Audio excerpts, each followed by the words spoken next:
ইসলাম এবং দেশ হলো দুটো দু চোখের মতো। আপনি কি চান আপনার এই এক চোখ নষ্ট হয়ে যাক? এক চোখ ইসলাম, আরেক চোখ দেশ। আমার দেশকে রক্ষা করতে হবে, আমার ইসলামকে রক্ষা করতে হবে। দেশ এবং ইসলামের স্বার্থে মুসলমান এবং দেশের মানুষ সবাই ঐক্যবদ্ধ। বাংলাদেশ সংখ্যাগরিষ্ঠ মুসলমানের দেশ। এই দেশে কোনো ষড়যন্ত্রের স্থান হবে, কোনো ভারতে দালালি চলবে না, ঠিক কিনা বলেন? 1971 সালে পাক বাহিনীর হাত থেকে বাংলাদেশকে স্বাধীন করা হয়েছিল। 5ই আগস্ট বিপ্লব হয়েছিল দেশকে স্বৈরাচার মুক্ত করা। আরেকটি বিপ্লব হবে বাংলাদেশকে দালাল মুক্ত করার বিপ্লব। চিল্লা এখন ঠিক কিনা? ইয়ারফাইল্লাহু আল্লাযীনা আমানু মিনকুম, তোমাদের মধ্যে যেই সমস্ত বান্দা ঈমান আনবে, আমি আল্লাহর প্রতি বিশ্বাস স্থাপন করবে, আমি আল্লাহ পাক রব্বুল আলামিন তার সম্মান বাড়িয়ে দিব। ঈমান আনলে আল্লাহ পাক সম্মান মর্যাদা দুনিয়াতেও বাড়িয়ে দিবেন, পরকালেও সম্মান বাড়িয়ে দিবেন। ওয়াদা করেছেন কে? সম্মান বাড়িয়ে দিবেন কে? এজন্য মুহতারাম উপস্থিতি, আল্লাহ পাক রব্বুল আলামিন কিভাবে ঈমান বাড়িয়ে দিবেন? এর উত্তর হলো আল্লাহ পাক রব্বুল আলামিন মানুষকে বললেন, যখন মানুষ ঈমান আনে নাই, ঈমান আনার আগে মানুষ সূর্যের পূজা করত, চন্দ্রের পূজা করত, পাহাড়ের পূজা করত, বিভিন্ন দেবদেবীর কাছে প্রার্থনা করত। আল্লাহ পাক রব্বুল আলামিন ঘোষণা দিয়ে বললেন, ইন্নাল্লাযীনা তাদউনা মিন দুনিল্লাহি ইবাদুন আমসালুকুম, নিশ্চয় তোমরা আমি আল্লাহকে বাদ দিয়ে যে সমস্ত বস্তুর কাছে প্রার্থনা করো, যে সমস্ত বস্তুর কাছে আহ্বান করো, ইবাদুন আমসালুকুম, তারাও তোমাদের মতো আমার গোলাম। সূর্য আমার গোলাম, চন্দ্র আমার গোলাম, পাহাড় আমার গোলাম, পর্বতমালা আমার গোলাম, পৃথিবীতে যা কিছু আছে সব কিছুই আমি আল্লাহর গোলাম। এই সমস্ত মূর্তি, এই সমস্ত দেবদেবী মানুষের কোনো উপকার করতে পারে না, ক্ষতিও করতে পারে না। আল্লাহ পাক রব্বুল আলামিন ঘোষণা দিলেন, ওয়া ইয়ামসাসকাল্লাহু বিদুররিন ফালা কাশিফা লাহু ইল্লা হু, আল্লাহ পাক রব্বুল আলামিন যদি কোনো বান্দার মুসিবত দেওয়ার ইচ্ছা করেন, বিপদ দেওয়ার ইচ্ছা করেন, এই মুসিবত থেকে, এই বিপদ থেকে ফিরানোর ক্ষমতা আল্লাহ ছাড়া কেউ নাই। ওয়া ইউরিদিকা বিখাইরিন ফালা রাদ্দা লিফাদলি, আর আল্লাহ পাক রব্বুল আলামিন যদি কোনো বান্দার কল্যাণের ইচ্ছা করেন, ভালো কিছুর ইচ্ছা করেন, এই কল্যাণ থেকে, এই খায়ের থেকে বাধা দেওয়ার ক্ষমতা পৃথিবীর কারো নাই। কল্যাণ অকল্যাণের মালিককে?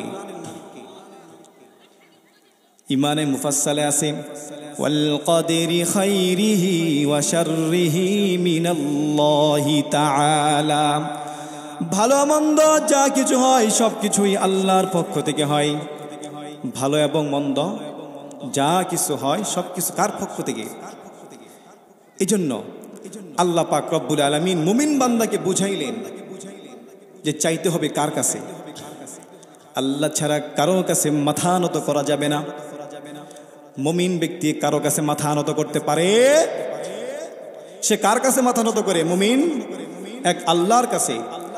এইভাবে আল্লাহ পাক রব্বুল আলামিন মুমিন বান্দার সম্মানকে বাড়িয়ে দিবেন, কারণ মুমিন বান্দা একমাত্র আল্লাহর কাছে মাথা নত করে, কোনো মাখলুকের কাছে চায় না, কোনো মাখলুকের কাছে প্রার্থনা করে না। আল্লাহ পাক কল্যাণের মালিক, আল্লাহ পাকই অকল্যাণের মালিক। এজন্য বিপদ মুসিবতে মুমিন বান্দা কার কাছে মাথা নত করবে? মুমিন বান্দার আরেকটি বৈশিষ্ট্য হলো, সে রিজিকের পেরেশান করে না, সে মনে প্রাণে বিশ্বাস করে রিজিকের মালিককে, রাজ্জাককে। وما من دابة في الأرض إلا على الله رزقها। পৃথিবীতে বিচরণকারী এমন কোনো প্রাণী নাই, এমন কোনো মাখলুক নাই যার রিজিকের ব্যবস্থা আমি আল্লাহ পাক করি নাই। এই জন্যই আমরা সকালবেলা দেখতে পাই পাখিগুলো খালি পেটে আকাশ থেকে বের হয়, আর সন্ধ্যাবেলায় ভরা পেটে বাসায় ফিরে যায়। সমুদ্রের মধ্যে কত বড় বড় মাছ আছে, আছে কিনা নাই? বনে জঙ্গলে কত বিশাল বিশাল প্রাণী আছে, তাদের দৈনিক টন কে টন খাবারের প্রয়োজন হয়। তাদের কোনো ব্যাংক নাই, তাদের কোনো ব্যালেন্স নাই, তাদের কোনো ব্যবসা নাই, চাকরি নাই, তাদেরকে খাওয়ান কে? এজন্য মুমিন বান্দা মনে প্রাণে বিশ্বাস করে রিজিকের মালিক একজন, তিনি কে? আল্লাহ পাক প্রতিটি মুমিনের জন্য, প্রত্যেকটি মানুষের জন্য রিজিককে বরাদ্দ করে রেখেছেন। প্রত্যেকটা মানুষের জন্য যেদিন মানুষ মৃত্যুবরণ করে বুঝতে হবে তার হায়াত নেই, তার রিজিক নেই, তার হায়াত নেই, তার রিজিক নেই। এজন্য সে আজ ইন্তেকাল করল। এজন্য মুমিন বান্দা কখনো রিজিকের পেরেশানিতে ভুগে না, সে একমাত্র তাওয়াক্কুল করে, একমাত্র ভরসা করে আল্লাহর উপর। আল্লাহ পাক রব্বুল আলামিন প্রত্যেকটা বান্দার জন্য দুনিয়াতে রিজিককে ছড়িয়ে ছিটিয়ে রেখেছেন, এবং এই ছড়িয়ে ছিটিয়ে থাকা রিজিককে খোঁজার জন্য, তালাশ করার জন্য আল্লাহ পাক ঘোষণা দিলেন, ফান্তাশিরু ফিল আরদি ওয়াবতাগু মিন ফাদলিল্লাহ। আল্লাহ নিজেই বলেছেন, তোমরা জমিনের মধ্যে ছড়িয়ে ছিটিয়ে যাও, এবং আমি আল্লাহ পাক তোমাদেরকে যে রিজিক দিয়েছি এটা তোমরা তালাশ করো। তোমার যে বরাদ্দকৃত রিজিক আমি রেখে দিয়েছি, তুমি চাকরি হোক, ব্যবসা বাণিজ্য হোক, যে কোনো হালাল মাধ্যমে তুমি এই রিজিক তালাশ করো। এই সমস্ত চাকরি, ব্যবসা, এগুলো রিজিকের মালিক না। রিজিকের মূল মালিককে। এই সমস্ত ব্যবসা, চাকরি, এগুলো হলো মাধ্যম, এগুলো উসিলা, এগুলো কি? একমাত্র আল্লাহ পাক বলছেন এগুলো হলো তোমার রিজিকের জন্য একটা উসিলা, মূল রাজ্জাক আমি। এজন্য মুমিন ব্যক্তি মনে প্রাণে বিশ্বাস করে রিজিকের মালিক একমাত্র আল্লাহ পাক রব্বুল আলামিন। কোনো মাখলুকের ক্ষমতা নাই তিনি রিজিকের ব্যবস্থা করবেন। আর আল্লাহ পাক রব্বুল আলামিন এই রিজিকের পেরেশানি দিয়ে, বিভিন্ন প্রকারের মুসিবত দিয়ে মুমিন বান্দাদেরকে পরীক্ষা করবেন। আল্লাহ পাক রব্বুল আলামিন আবার এই রিজিকের পেরেশানি দিবেন, রিজিকে কমতি দিবেন। এটা হলো পরীক্ষা। এটা কি? সূরা বাকারায় আল্লাহ পাক রব্বুল আলামিন ইরশাদ করলেন, وَلَنَبْلُوَنَّكُمْ بِشَيْءٍ مِّنَ الْخَوْفِ وَالْجُوعِ وَنَقْصٍ مِّنَ الْأَمْوَالِ وَالْأَنفُسِ وَالثَّمَرَاتِ। আমি তোমাদেরকে অবশ্যই পরীক্ষা করব বিভিন্ন প্রকারের ভয় ভীতি দিয়ে, ক্ষুধার কষ্ট দিয়ে, ক্ষুধার তাড়না দিয়ে। ওয়ানাকসিম মিনাল আমওয়ালি ওয়াল আনফুসি ওয়াস সামারাত, এবং আমি তোমাদেরকে পরীক্ষা করব জানের কমতি দিয়ে, হায়াতের কমতি দিয়ে, শস্য ফসলের ক্ষতি দিয়ে আমি তোমাদেরকে পরীক্ষা করব। হায়াতের কমতি দিয়ে, শস্য ফসল বিভিন্ন সময় দেখা যায় বন্যায় প্লাবিত হয়ে যায়, ফসল বন্যায় ভেসে যায়, ঘর বাড়ি যায় কি যায় না? এগুলো আল্লাহর পক্ষ থেকে মুসিবত, একটা পরীক্ষা। এই মুসিবত মুমিন বান্দার জন্য একটা পরীক্ষা। আল্লাহ কোরআনে বলেছেন আমি তোমাদেরকে পরীক্ষা নিব। সূরা তাগাবুনে আল্লাহ পাক ইরশাদ করলেন, মা আসাবা মিন মুসিবাতিন ইল্লা বিইজনিল্লাহ। বিপদ মুসিবত আমি আল্লাহর হুকুমে আসে, আমি আল্লাহর অনুমতি ছাড়া কোনো মাখলুকের নিকট কোনো মুসিবত পৌঁছতে পারে না আল্লাহর অনুমতি ছাড়া। কোনো মানুষের নিকট কোনো মাখলুকের নিকট বিপদ আগমন করতে পারে? বুখারী শরীফের হাদিসের মধ্যে আছে, বুখারী শরীফের 5238 নম্বর হাদিস, আম্মা জান হযরত আয়েশা রাদিয়াল্লাহু তাআলা আনহার বর্ণনা, মা আসাবা মিন মুসিবাতিন তুসিবুল মুসলিম ইল্লা কাফফারাল্লাহু বিহা আনহু। মুসলমান বান্দার নিকট যখন কোনো মুসিবত আসে, বিপদ আসে, আল্লাহ পাক রব্বুল আলামিন এই মুসিবতের বিনিময়ে, বিপদের বদৌলতে তার গুনাহগুলো ক্ষমা করে দেন। মুসলমানের নিকট কোনো মুসিবত আসলে আল্লাহ পাক এই মুসিবতের বিনিময়ে, এই মুসিবতের বদৌলতে তার গুনাহগুলো কি করে দেন? ক্ষমা করে দেন, গুনাহগুলো মাফ করে দেন। হাত্তা শাওকাতা ইউশাকুহা, এমনকি মুমিন বান্দার দেহের ভিতর যদি একটা কাঁটা বিদ্ধ হয়, আল্লাহ পাক রব্বুল আলামিন এই কাঁটা বিদ্ধ হওয়ার বিনিময়ে তার গুনাহ ক্ষমা করে দেন। মুমিন বান্দার নিকট মুসিবত মানেই আল্লাহ পাক রব্বুল আলামিন হয়তো এর বিনিময়ে তার গুনাহগুলো ক্ষমা করবেন। বুখারী শরীফের 5242 নম্বর হাদিস, হযরত আবু হুরায়রা রাদিয়াল্লাহু তাআলা আনহুর বর্ণনা, قال رسول الله صلى الله عليه وسلم من يريد الله خيرا يصيب منه। আল্লাহ পাক রব্বুল আলামিন যেই বান্দার কল্যাণ চান, যেই বান্দার খায়ের চান, আল্লাহ পাক রব্বুল আলামিন তাকে মুসিবতের মধ্যে ফেলে দেন। আল্লাহ পাক যেই বান্দার কল্যাণ চান তাকে মুসিবত দেন। তাকে কি দেন? মুসিবত দেন। এজন্য মুমিন বান্দার পেরেশানি হওয়ার কিছু নাই। আমি 5 ওয়াক্ত নামাজ পড়ি, হজ করি, তাহাজ্জুদ পড়ি, তারপরও মুসিবত। তাহলে বুঝতে হবে আপনি আমল করার পরেও আপনার এত এত মুসিবত, বুঝতে হবে আল্লাহ আপনাকে ধৈর্যের পরীক্ষা নিচ্ছেন। পেরেশানি হওয়ার কিচ্ছু নাই। আল্লাহ পরীক্ষা নেবেন, ওয়াদা দিয়েছেন, মুসিবত দিয়ে তোমাদেরকে পরীক্ষা নিব। এখন যদি কোনো জালেমের নিকট মুসিবত আসে, জালেম সারা জীবন জুলুম করার পরে যখন তার নিকট জেল হয়, রিমান্ড হয়, বুঝতে হবে এটা আল্লাহর পক্ষ থেকে এই মুসিবতটা গজব। কাফেরের নিকট, মুশরিকের নিকট যখন মুসিবত আসে, কোন জালেমের নিকট যখন কোনো মুসিবত আসে, বুঝতে হবে এটা আল্লাহর পক্ষ থেকে গজব। চিল্লায় ঠিক কিনা? মুশরিক কাফের ফেরাউনকে আল্লাহ পাক রব্বুল আলামিন সমুদ্রে ডুবিয়ে মেরেছিলেন, ঠিক কিনা? এটা আল্লাহর পক্ষ থেকে গজব ছিল নাকি এটা মুসিবত, রহমত ছিল? নমরুদের কানের ভিতরে আল্লাহ মশা ঢুকিয়ে দিয়েছেন। কার কানের ভিতরে? নমরুদের কানের ভিতরে আল্লাহ পাক মশা ঢুকিয়ে দিয়েছেন। এই মুসিবত আল্লাহর পক্ষ থেকে গজব ছিল। এই মুসিবত কি ছিল? যারা জুলুম করবে, যে শাসক জুলুম করবে, যখন তার পতন হয়, বুঝতে হবে এটা আল্লাহর পক্ষ থেকে গজব। দীর্ঘ 3-4 বছর যাবত যখন নিরপরাধ আলেমদেরকে যখন জেল, জুলুম, রিমান্ড নেওয়া হতো, এটা আল্লাহর পক্ষ থেকে রহমত ছিল।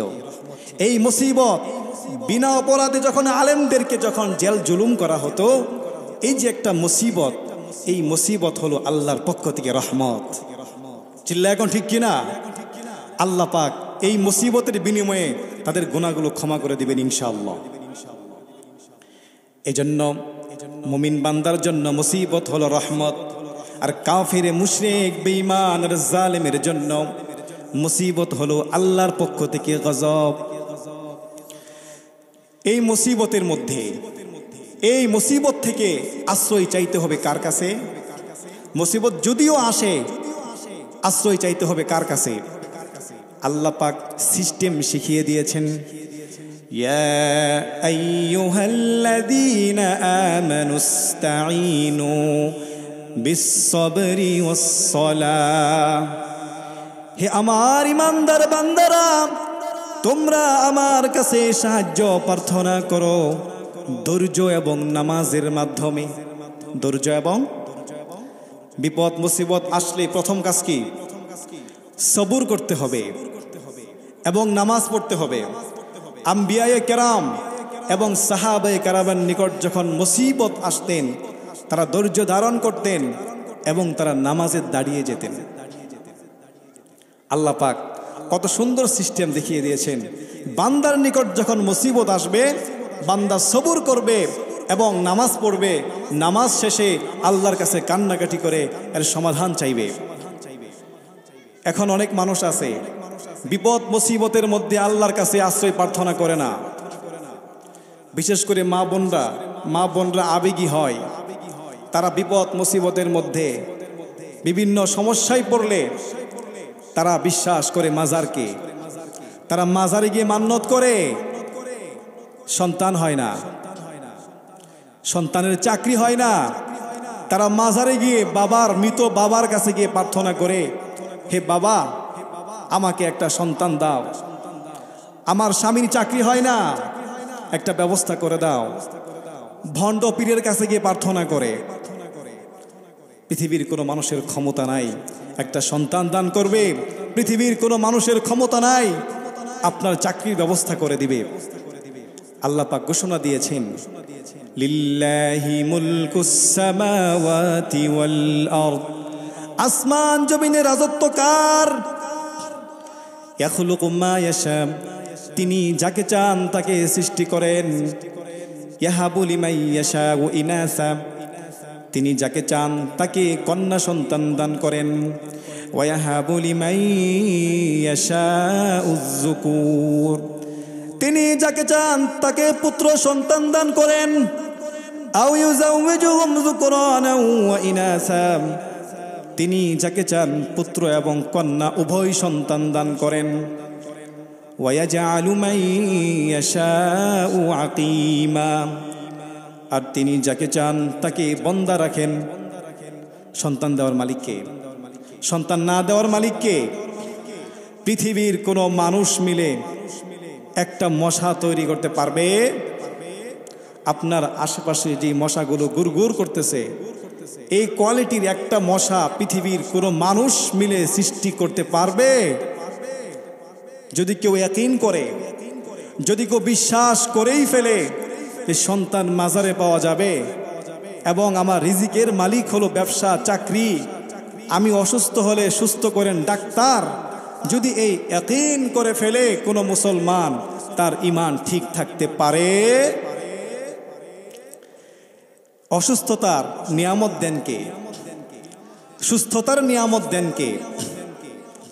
এজন্যই যদি কোনো মুসলমান এই বিশ্বাস করে যে আমার অসুস্থতা দূর করেন ডাক্তার, আমার রিজিকের মালিক আমার চাকরি, আমার সন্তান দিবে বাবা, যদি এই বিশ্বাস করে তার ঈমান থাকবে না। আল্লাহ বললেন এই সমস্ত বিশ্বাস হলো শিরিকের অন্তর্ভুক্ত। শিরিক বুঝেন? শিরিক হলো আল্লাহর ক্ষমতায় ভাগ বসানো। এই সমস্ত কাজ করেন আল্লাহ, এখন আমি আল্লাহর স্থানে অন্য কাউকে শরিক করলাম, অন্য কাউকে রিজিকের মালিক আমি সম্বোধন করলাম, অন্য কাউকে আমি রোগ মুক্তির মালিক সম্বোধন করলাম, এগুলো হলো শিরিক। আর শিরিক করলে লা ইন আশরাকতা লা ইয়াহবাতান্না আমালু, বান্দা যদি তুমি শিরিক করো তোমার সকল আমল বরবাদ হয়ে যাবে। নাউযুবিল্লাহ। এজন্য শিরিক করা যাবে না। হাদিসের মধ্যে আছে এই শিরিক মুক্ত বেজাল মুক্ত আমল করতে হলে প্রয়োজন খাঁটি ঈমানের। ঈমানকে মজবুত করতে হবে, এই ঈমানকে খাঁটি করতে হবে। হাদিসের মধ্যে আছে আখলিস দীনাকা ইয়াকফিকাল আমালুল কলিল, তোমার ঈমানকে খাঁটি করো, অল্প আমল তোমার মুক্তির জন্য যথেষ্ট হয়ে যাবে। ঈমান খাঁটি করার অর্থ কি? যে কোনো কাজে, যে কোনো ইবাদতের মধ্যে একমাত্র আল্লাহর সন্তুষ্টি হওয়া, একমাত্র আল্লাহর সন্তুষ্টি হতে হবে। আমি রোজা করব, যাকাত দিব, হজ করব, নামাজ পড়ব, এগুলোর মূল উদ্দেশ্য হবে কে? আল্লাহর সন্তুষ্টি। এগুলোর মূল উদ্দেশ্য হবে আল্লাহকে রাজি এবং খুশি করা। আল্লাহকে রাজি এবং খুশি করার নিয়তে যদি কোনো আমল করি, এটা হব খাঁটি আমল। যদি লোক দেখানো নামাজ পড়ি, লোক দেখাইয়া জাকাত দেই, মানুষ হাজি সাহেব বলবে এই লোক দেখাইয়া হজ করি, এবং লোক দেখাইয়া জাকাত দেই, দান খয়রাত করি, লোক দেখানো 1000 কোটি টাকা জাকাত দিলেও 1 পয়সার জাকাত আল্লাহর কাছে কবুল হবে না।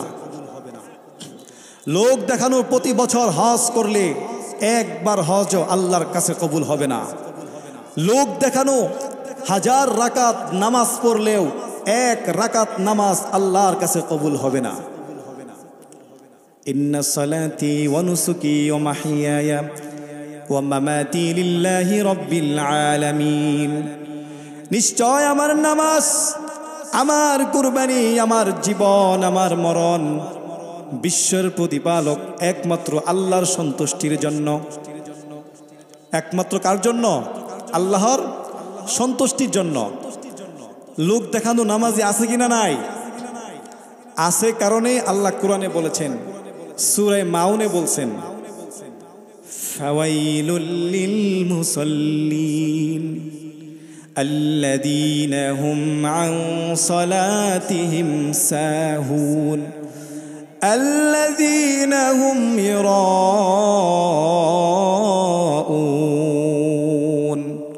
আল্লাহ পাক রব্বুল আলামিন ঘোষণা দিলেন, ওই সমস্ত মুসল্লিরা ধ্বংস হোক যারা নামাজের মধ্যে গাফেল থাকে।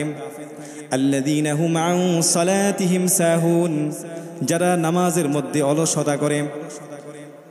নামাজের মধ্যে অলসতা মানে কি? নামাজের ভিতরে আছে কিন্তু দেন খেল কোথায়? নামাজের ভিতরে দেন খেল বাহিরে গেলেও আবার নামাজের মধ্যে নিয়ে আসতে হবে।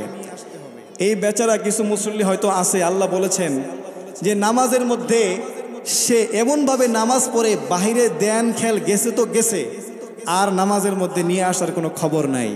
হিসাব নিকাশ চিন্তা ভাবনা সব নামাজের মধ্যে। এরকম নামাজ পড়লে আল্লাহ বলছেন এই মুসল্লি ধ্বংস। আল্লাহ ধ্বংস বলেছেন, তার মানে কি নামাজ কবুল হবে? আরেক প্রকারের মুসল্লি, আল্লাযীনা হুম ইরাউন, যে সমস্ত মুসল্লি লোক দেখাইয়া নামাজ পড়ে। তাহলে 2 প্রকারের মুসল্লি ধ্বংস।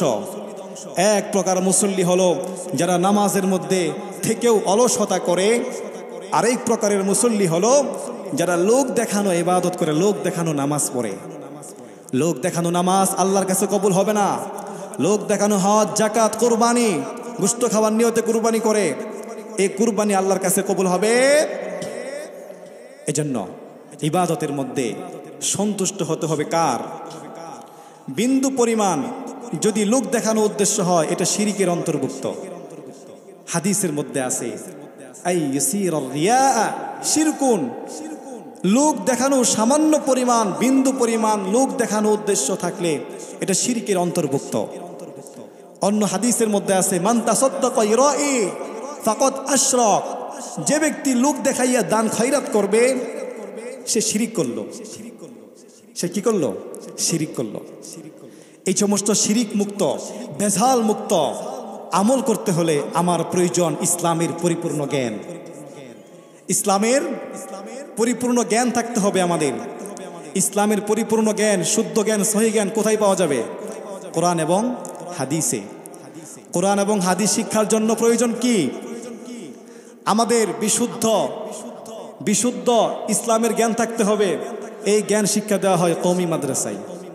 কোথায়? হাদিসের মধ্যে আছে, তালাবুল ইলমি ফরিয়দা আলা কুল্লি মুসলিম। প্রত্যেক মুসলমানের জন্য ইলমে দ্বীন শিক্ষা করা ফরজ। আপনি নামাজ পড়বেন, নামাজের ভিতরে কি করতে হবে, রুকু সেজদায় কি করতে হবে, কি বলতে হবে, এই জ্ঞান শিক্ষা করা আপনার জন্য ফরজ। যদি আপনি এই জ্ঞান শিক্ষা না করেন, আল্লাহর কাছে জবাবদিহি করতে হবে। যাকাত দিবেন, যাকাতের নিয়ম আছে, এই যাকাতে দিবেন, যাকাতের ইলম শিক্ষা করা আপনার জন্য কি ফরজ। বিয়ে শাদী করবেন, মাসলা জানেন না, তালাক দেয় 3টা। 3 তালাক দেওয়ার পরেও সংসার করে, আছে কিনা নাই? যদি এই জ্ঞান না থাকে যে 3 তালাক দেওয়ার পরেও সংসার করা যাবে, তওবা পড়াইয়া আবার নতুন করে বিয়ে করাইয়া সংসার করতেছে, এরকম অনেক আছে। হুজুরদের কাছে যায় না, মাসলা জানতে চায় না, গেলেই সমস্যা, কবে আবার অন্য জায়গায় বিয়ে দিতে হবে। এজন্য সর্বক্ষেত্রে সকল আমলের ক্ষেত্রে আমাদের প্রয়োজন ইসলামের সহি জ্ঞান থাকতে হবে। যেই জ্ঞান শিক্ষা না করলে নামাজের মধ্যে ভুল থাকবে, নামাজের এলেম না শিক্ষা করলে, জাকাতের এলেম না শিখলে আমার জাকাতের মধ্যে ভুল থাকবে। এই জন্য এই সমস্ত শুদ্ধ আমলের জন্য আলেমের নিকট যেতে হবে, আলেমদের কাছ থেকে ইসলামের জ্ঞান শিখতে হবে। অন্যথায় আপনার ঘরের ভিতর একজন আলেম বানান। হাদিসের মধ্যে আছে যে ইদা মাতাল ইনসান ইনকাতা আমালু, যখন মানুষ মারা যাবে তার সকল আমল বরবাদ হয়ে যাবে, ইল্লা বি সালাস, তবে 3টা আমল মৃত্যুর পরও জারি থাকবে। নাম্বার 1 সাদাকাতুন জারিয়া, সদকায়ে জারিয়া। 2 নাম্বার আও ইলমুন ইনতাফাউ বি, উপকারী এলেম, দ্বীনি এলেম। দ্বীনি এলেম শিক্ষা করলে আপনার এই এলেমের কারণে যদি কেউ উপকৃত হয়, এর সওয়াব আপনার কবরে পৌঁছতে থাকবে। আরেকটা হলো ওয়ালাদুন সালেহ, নেক সন্তান। একটা নেক সন্তান রেখে যান, এদাউলা, সে আপনার জন্য দোয়া করবে, এই দোয়া আপনার কবরে পৌঁছতে থাকবে। এই জন্য একটা সন্তানকে দ্বীনি শিক্ষা দেন, আপনার মেয়েকে দ্বীনি শিক্ষা দেন, আপনার ছেলেকে দ্বীনি শিক্ষা দেন। যদি আপনি দ্বীনি শিক্ষা দিতে ব্যর্থ হন, আপনার কবরে জবাব দিতে হবে। আপনি চেষ্টা করেন, সন্তানকে শেখার জন্য চেষ্টা করেন। যদি সন্তান না শিখে, এর দায় আপনার কাছে না। আল্লাহ রসুল ইসলামের দাওয়াত দিতেন, নিজ চাচাকে ইসলামের দাওয়াত দিয়েছেন, কিন্তু দাওয়াত গ্রহণ করেন নাই। কিন্তু ওমা আলাইনা ইল্লাল বালাগ, আল্লাহ বলেছেন হে রাসূল, আপনার দায়িত্ব হলো ইসলামের দাওয়াত পৌঁছাইয়া দেওয়া, আপনার দায়িত্ব হলো চেষ্টা ফিকির করা। দেওয়ার মালিককে, দেওয়ার মালিককে। এজন্য শিরিক মুক্ত ইবাদত করতে হবে, একমাত্র আল্লাহর সন্তুষ্টির জন্য ইবাদত করতে হবে। আর আমি আল্লাহর সন্তুষ্টি আমি কেনই অর্জন করব? তিনি আমাকে এত এত নিয়ামত দিয়েছেন। এই আকাশ সূর্যের আলো, দিনের বেলায় সূর্যের আলো, এই বাতাস, বিনা পয়সার বাতাস। এই যে বাতাস নিচ্ছেন, টাকা পয়সা লাগে? আল্লাহ কি ট্যাক্স নিচ্ছেন? আপনার দেহের ভিতরে কত অঙ্গ প্রত্যঙ্গ আছে, এই 2 চোখ, 2 কান, 2 হাত, 2 পা দিয়েছেন, এগুলো কোনো তিনি পয়সা নেন না। এই কান, চোখ আল্লাহ দিলেন, এগুলো হিসাব আল্লাহ নেবেন। সূরা তাকাসুরে বলেছেন সুম্মা লাতুসআলুন্না ইয়াউমা ইযিন আনিন নাঈম, তোমার সকল নিয়ামত সম্পর্কে তোমাকে প্রশ্ন করা হবে, তোমাকে জিজ্ঞেস করা হবে। ইন্নাস সামআ ওয়াল বাসারা ওয়াল ফুআদ কুল্লু উলাইকা কানা আনহু মাসউলা, নিশ্চয় কান সম্পর্কে তোমাকে জিজ্ঞেস করা হবে, ওয়াল বাসারা, এই চোখ সম্পর্কে তোমাকে জিজ্ঞেস করা হবে, ওয়াল ফুআদা, এই হৃদয় সম্পর্কে, এই মন সম্পর্কে তোমাকে জিজ্ঞেস করা হবে। এই চোখ তোমাকে দিলাম, এই চোখ তুমি কোন কাজে ব্যয় করেছ? আল্লাহর জন্য নাকি গুনাহের কাজে? এই কান দিলাম, এই কান তুমি কোন কাজে ব্যয় করেছ? আল্লাহর জন্য, দ্বীনের জন্য, নাকি দুনিয়ার জন্য, গুনাহের কাজের জন্য? এই হৃদয় তোমাকে দিয়েছিলাম, এই হৃদয় দিয়ে তুমি কাকে ভালোবেসেছ? এই হৃদয়ের ভালোবাসা কোন নেতাকে দিয়েছ, নেত্রীকে দিয়েছ, নাকি আল্লাহকে দিয়েছিলে, রাসূলকে দিয়েছিলে? ইয়াউমা তাশহাদু আলাইহিম আলসিনাতুহুম ওয়া আইদিহিম ওয়া আরজুলুহুম বিমা কানু ইয়ামালুন। কিয়ামতের দিন, বিচারের দিনে এই জবান আমার বিরুদ্ধে সাক্ষ্য দিবে, এই হাত আমার বিরুদ্ধে সাক্ষ্য দিবে, এই পা আমার বিরুদ্ধে সাক্ষ্য দিবে। দুনিয়াতে এই জবান দিয়ে মিথ্যা কথা বলেছ, এই জবান দুনিয়াতে তোমার কথাই চলেছিল, কিন্তু কিয়ামতের দিন হাসরের ময়দানে এই জবান তোমার কথাই চলবে না, এই জবান তোমার কুকর্মের সাক্ষ্য দিবে। দুনিয়াতে এই হাত দ্বারা তুমি কুকর্ম করেছিলে, মানুষকে হত্যা করেছিলে, এই হাত দুনিয়াতে তোমার কথাই চলেছিল, কিন্তু কিয়ামতের দিন, বিচারের দিনে এই হাত তোমার বিরুদ্ধে সাক্ষ্য দিবে। ওয়া আরজুলুহুম বিমা কানু ইয়ামালুন, এই পা তোমার বিরুদ্ধে সাক্ষ্য দিবে। এই হাত, এই পা, এই অঙ্গ প্রত্যঙ্গ কার জন্য ব্যবহার করতে হবে? একমাত্র আল্লাহ সন্তুষ্টির জন্য। আল্লাহ সন্তুষ্টির জন্য আমার সবকিছু হতে হবে। হাদিসের মধ্যে আছে মান আহাব্বা লিল্লাহ ওয়া আবগাদা লিল্লাহ ওয়া আ'তা লিল্লাহ ওয়া মানা'a লিল্লাহ ফাকাদ ইসতাকমালাল ঈমান। যে ব্যক্তি আল্লাহর জন্য কাউকে ভালোবাসবে, যে ব্যক্তি আল্লাহর জন্য কাউকে ঘৃণা করবে, যে ব্যক্তি আল্লাহর জন্য কারো অনুসরণ করবে, যে ব্যক্তি আল্লাহর জন্য কারো অনুসরণ করবে না, ফাকাদ ইসতাকমালাল ঈমান, সে ঈমানকে পরিপূর্ণ করলো। সে ঈমানকে কি করলো? পরিপূর্ণ করলো। ইসলামের বিপরীতে কোরআনের মোকাবেলায়, রাসূলের মোকাবেলায় কোনো প্রশ্ন হবে? ইসলামের বিরুদ্ধে, রাসূলের বিরুদ্ধে, আল্লাহর বিরুদ্ধে যারা কথা বলবে, কোন মুসলমান ঠিক থাকতে পারে? নরম মানুষ গরম হয়ে যাবে। আমি নরম মানুষ, ঠিক আছি, আল্লাহর মোকাবেলায়, আল্লাহর বিরুদ্ধে, ইসলামের বিরুদ্ধে আমার রাসূলকে নিয়ে কটূক্তি করলে আমি ঠিক থাকতে পারবো? গোটা উম্মতের মধ্যে সবচেয়ে নরম দিলের মানুষ ছিলেন আবু বকর রাদিয়াল্লাহু তাআলা আনহু। আরহামু উম্মতি বি উম্মতি আবু বকর। আল্লাহর রাসূল বলেছেন, আমার উম্মতের মধ্যে সবচেয়ে নরম দিলের অধিকারী ছিলেন আবু বকর রাদিয়াল্লাহু তাআলা আনহু। সূরা, এই আবু বকরের নিকট একটা ঘটনা আছে।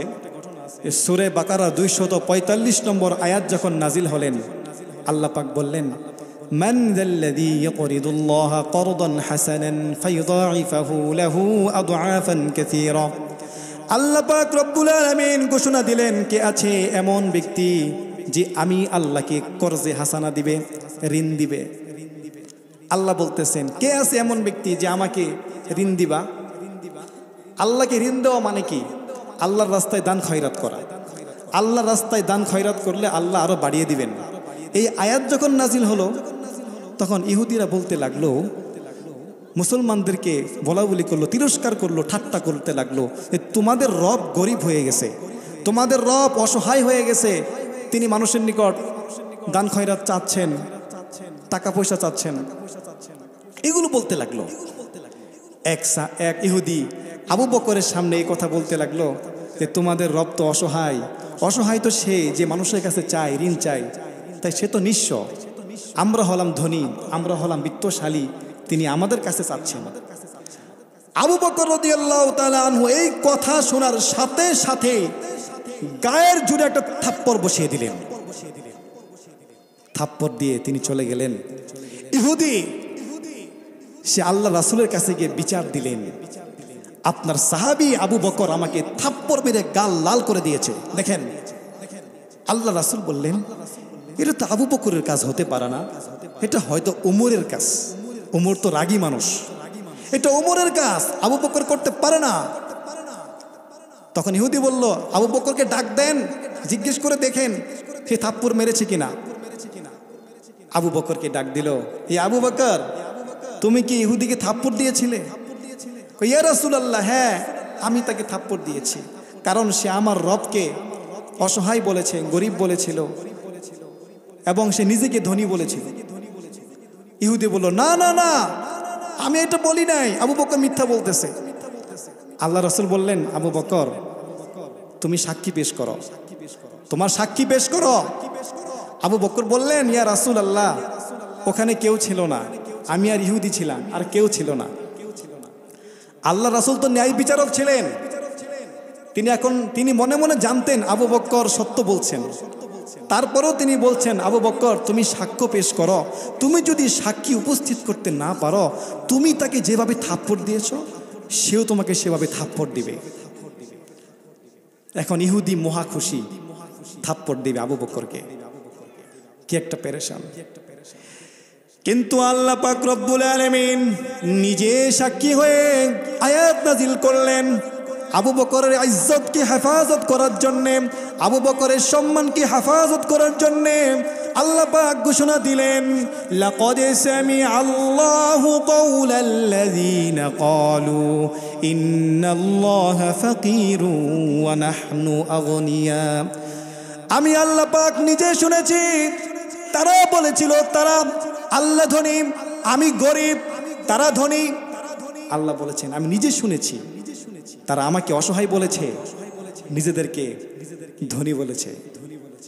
এই যে আল্লাহ পাক রব্বুল আলামিন, আল্লাহর পথে যারা থাকবে, যারা আল্লাহর জন্য মুসিবতে পড়বে, যারা আল্লাহর জন্য বিপদের সম্মুখীন হবে, আল্লাহ পাক তাকে হেফাজত করবেন। বলেন ঠিক কিনা? আল্লাহর জন্য, ইসলামের জন্য, রাসূলের জন্য জীবন দেওয়ার জন্য কে কে প্রস্তুত আছেন দেখান। আল্লাহ সবাইকে কবুল করুন, সকলে বলি আমিন। আমার ইসলামকে হেফাজত করতে হবে। আমরা হলাম খলিফাতুল্লাহ, মুসলমান হলো আল্লাহর খলিফা, আল্লাহর প্রতিনিধি, তারা ইসলামকে হেফাজত করবে। আমার দেশকে রক্ষা করতে হবে, ইসলামকে রক্ষা করতে হবে। ইসলাম এবং দেশ হলো দুটো দু চোখের মতো। আপনি কি চান আপনার এই এক চোখ নষ্ট হয়ে যাক? এক চোখ ইসলাম, আরেক চোখ দেশ। আমার দেশকে রক্ষা করতে হবে, আমার ইসলামকে রক্ষা করতে হবে। দেশ এবং ইসলামের স্বার্থে মুসলমান এবং দেশের মানুষ সবাই ঐক্যবদ্ধ। বাংলাদেশ সংখ্যাগরিষ্ঠ মুসলমানের দেশ। এই দেশে কোনো ষড়যন্ত্রের স্থান হবে, কোনো ভারতে দালালি চলবে না, ঠিক কিনা বলেন? 1971 সালে পাক বাহিনীর হাত থেকে বাংলাদেশকে স্বাধীন করা হয়েছিল। 5ই আগস্ট বিপ্লব হয়েছিল দেশকে স্বৈরাচার মুক্ত করা। আরেকটি বিপ্লব হবে বাংলাদেশকে দালাল মুক্ত করার বিপ্লব। চিল্লা এখন ঠিক কিনা? আল্লাহ আমাদের সকলে ঈমানকে বাড়িয়ে দিক, বলুন আমিন।